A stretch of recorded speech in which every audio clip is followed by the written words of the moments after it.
Kelly, how are you? I'm so good, man. How you doing? Pretty good. Working. What is your normal work day like between being a mom and you hosting the show and doing the voice? Like, what is it? When do you wake up? When do you go to bed? I wake up anywhere from 6 to 6:30, and then I get off work at like I'm get finished usually around 4, and then yeah, just same, like any parent. And then I come home, and it doesn't matter, like, because usually the hours generally, unless we're in the lives, are the same for we do it in that same window for the voice or whatever. So How taxing is doing a daily talk show? okay, I hate to say this because I know everybody keeps going, "Oh my God, you must be exhausted."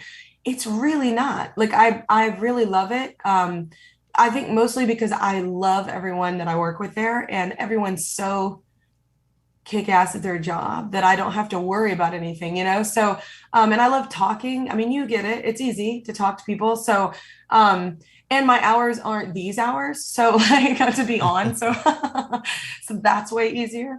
So, no, and I get to do music. My band's there. It's a different kind of talk show. So it's a really like fun, like awesome gig. I think the hardest part of it is I'm such an emotional person. Like, I cry like every day because we have all these really cool people on the show and just doing some amazing things. And the news is hard sometimes. So it's like cool to like be surrounded by these really rad people that come on the show that are like really trying to make humanity better. So it's that's the hard part because I'm just like, oh, I'm drained. But it's in a good way. Before I get to the Christmas record, I want to talk about you singing at the beginning of your show. Are there some days where you're like, I just don't want to sing? Oh my God, yes. What? Yeah. And those days, I just, you just put your best foot forward. It's mostly like, I'll be honest with you. It was last week. I have never seen Alanis Morissette in concert, and she came to the Bowl, and me and my friends were like, oh my God, like live shows are back. Like we messed it up. We had such a good time, and we had this little box kind of to ourselves too. So that was cool. But I sang harmony at the top of my lungs like my 13-year-old self was living her best life and out in the cold air. And then the next day I was like, oh, like, and I had to come back to work and sing. And I was like, so we're going to do everything in Tony Braxton's keys. I was like, my voice is shot. And it's really awesome because they learn that we get a ton of karaoke sent in, like requests from people. So I can at last minute sometimes have a switch and go, oh my God, can we do something where I can sound kind of wrecked and worn and it sounds fine? And then we kind of have to maneuver a little bit, but that happens every now and then. I mean, good gosh. I mean, do you always want to talk to people every day? No. No. Sometimes I don't want to talk at all. Yeah, you're right. I know. It's like silence. The Christmas album's out today. When Christmas comes around, when did you record this, and did you have to do one of those setups where you make it look like Christmas in March?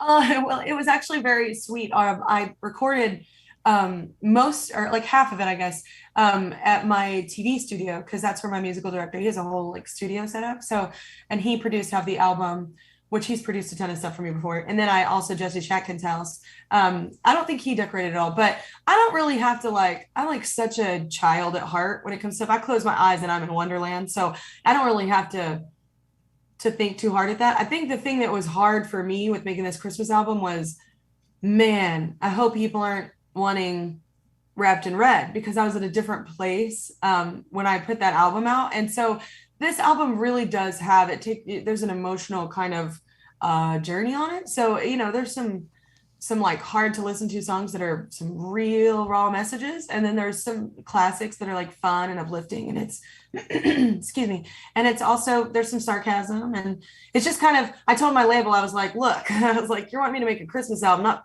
particularly feeling jolly. So I was like, it's a very honest album, even though it's a Christmas one. And that's why I called it When Christmas Comes Around, because when it does come around, we can be in very different places, and all those places are valid and okay.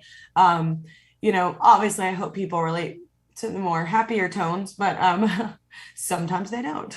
I want to play a little bit of Glow, which has our buddy Chris Stapleton on it, and then I want to ask about this specifically. So here's some of Glow. Nothing has changed. I still wish you could be wrapped up in my arms, spending Christmas with me. When it gets So when you go I to, have a duet with Chris Stapleton. I just wanted to remind you. that's on what the I was phone. gonna say. Like, I know you have a song that you've done with Brett, and you have a song with Ariana when you're talking about duets. But for me, when I see the Stapleton duet, I'm like, man, that's super cool. Were you extremely Oh. pumped to get a yes from that? I have the funniest story that actually I haven't told anyone yet. But I was so excited.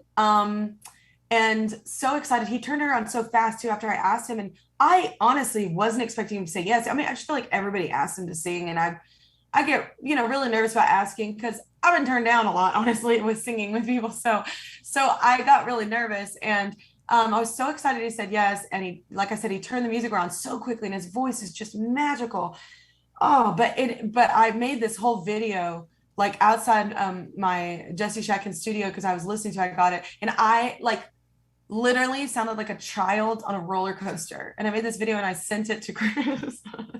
And I was like just so happy because it just sounded so amazing. And we texted back like, nonstop, and then I didn't hear after the video. I was like, oh my God, he's like stage 5 cleaner.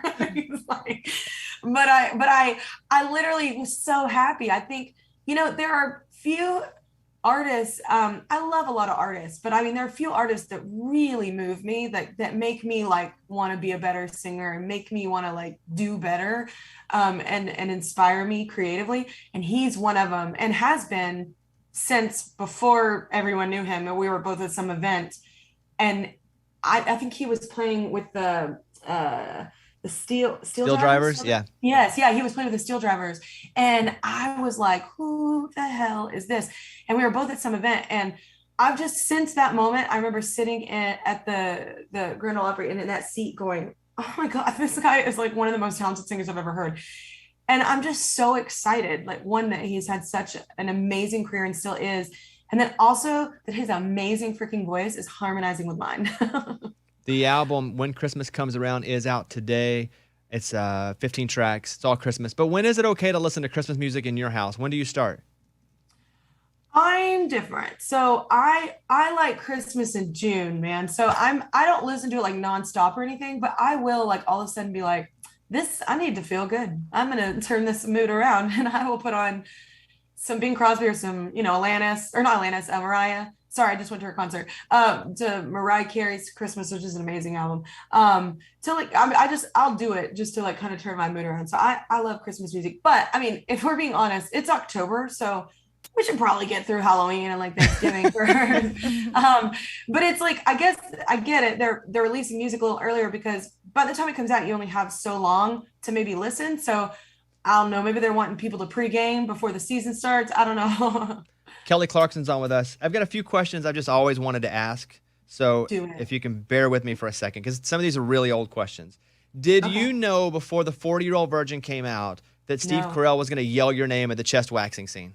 No, I found out, and I was actually going to see a movie at the movie theater, and that was a preview. It was a preview for that movie, a trailer, and we were sitting down. We came in late because, like, I got to get concessions, popcorn, M&Ms. It's got to happen. So we were late getting to our seats, and as I was sitting down, I was like, "What?" And I looked over because I was like, and I thought somebody in my group had said my name. I was like, did somebody just yell my name in this theater? I was so confused because we were walking in and sitting down, and I wasn't paying attention to what was happening on the screen yet.